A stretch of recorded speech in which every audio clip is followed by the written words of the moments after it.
que vous allez bien. Moi, c'est Rebecca et je fais partie du groupe d'intercession de mon église. C'est un plaisir pour moi aujourd'hui de pouvoir partager mon expérience en lien avec un chapitre du livre Génération d'intercesseurs. Mais avant toute chose, j'aimerais revenir sur le livre. Un livre qui m'a particulièrement bénie, un livre qui m'a édifiée. Énormément de thèmes sont abordés, c'est pas simplement le thème de l'intercession, mais il y a tellement de thèmes abordés, que ce soit l'identité, que ce soit l'intimité avec Dieu et autres. Et ce que j'aime avec ce livre, c'est qu'il est pratique. Ce sont des enseignements pratiques, mais plus que ça, c'est des enseignements qui sont basés sur la parole de Dieu.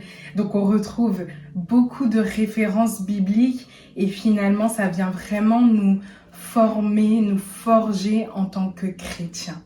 Donc si tu n'as pas encore ce livre et que tu ne l'as pas encore lu, je t'invite vraiment à te le procurer. Il va te faire assurément du bien. Donc, mon expérience, comme je le disais, est en lien avec un chapitre du livre qui est le chapitre 7. L'intercesseur fait de la Bible sa référence.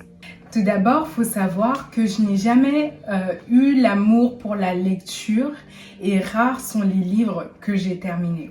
Donc, quand j'ai donné ma vie à Christ, au début, voilà, il y a le zèle du début, on est en feu, donc je louais, je priais, je lisais la parole de Dieu, sauf qu'à un moment donné, t'es plus porté comme au début et du coup le zèle, je dirais, se dissipe un petit peu.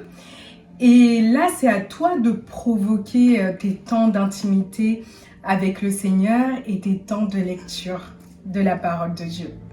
Et c'est à ce moment-là, en fait, que je continuais d'adorer Dieu, je continuais de prier, mais au niveau de la lecture de la parole de Dieu, ça diminuait.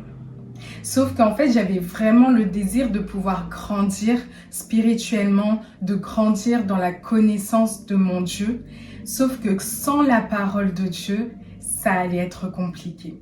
Et ça, c'est vraiment par la suite que je l'ai réalisé. Mais avant ça, je me suis beaucoup questionnée. Je me suis dit, comment finalement prier sans connaître réellement Dieu? Comment prier, s'attendre à l'exaucement de mes prières sans connaître sa parole et du coup sans connaître sa volonté? Et même dans la prière, je me sentais énormément limitée. Donc à un moment donné, je me suis demandé pourquoi. Et en fait, je priais sur la base de la sagesse humaine et non pas sur la base de la sagesse divine. Et voilà, je me suis posé énormément de questions et j'en suis venue à une conclusion. C'est que la parole de Dieu est nécessaire et même vitale pour nous en tant que chrétiens. Et quand j'ai réalisé cela, j'ai commencé à lire plus la parole de Dieu. C'est vraiment à partir de là que je me suis sentie grandir spirituellement et même grandir dans ma vie de prière. Ce que j'aime avec le chapitre 7, c'est que l'auteur parle de la parole de Dieu et je dirais même parle des bienfaits de la parole de Dieu. Même dans la Bible, Dieu met un point d'honneur sur sa parole. Tout au long de la Bible, il nous invite à méditer sa parole jour et nuit, à écrire sur les tables de notre cœur sa parole. Il met vraiment ce point d'intention sur l'importance de sa parole. Et ce qui est encore plus merveilleux avec la parole de Dieu, c'est que ce n'est pas un livre lambda, mais c'est une parole qui est vivante, une parole qui est puissante. Et ça me fait penser aux disciples qui étaient sur le chemin vers Emmaüs.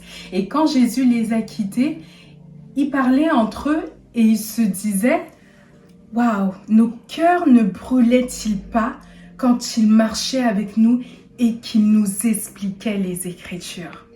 Waouh, c'est ce que fait la parole de Dieu dans nos cœurs. La parole de Dieu met un feu, une passion dans notre cœur. Mais ça nécessite que nous puissions multiplier les temps de contact avec sa parole. Donc voilà, en espérant que mon expérience a pu vous encourager, et je pense notamment aux personnes qui sont un peu comme moi, qui n'ont pas forcément cet amour pour la lecture de façon générale, mais quand on réalise l'importance de la parole de Dieu, alors ça peut que nous encourager à multiplier nos temps de lecture de la parole de Dieu. Et je prie que nous puissions tous avoir cet amour pour les Écritures, cet amour, cette passion, ce feu qui brûle dans notre cœur pour la parole de Dieu. Donc voilà, j'espère que ce partage d'expérience vous a béni et que l'enseignement du chapitre 7 permettra de bâtir l'intercesseur efficace que vous êtes. À très bientôt, prenez soin de vous.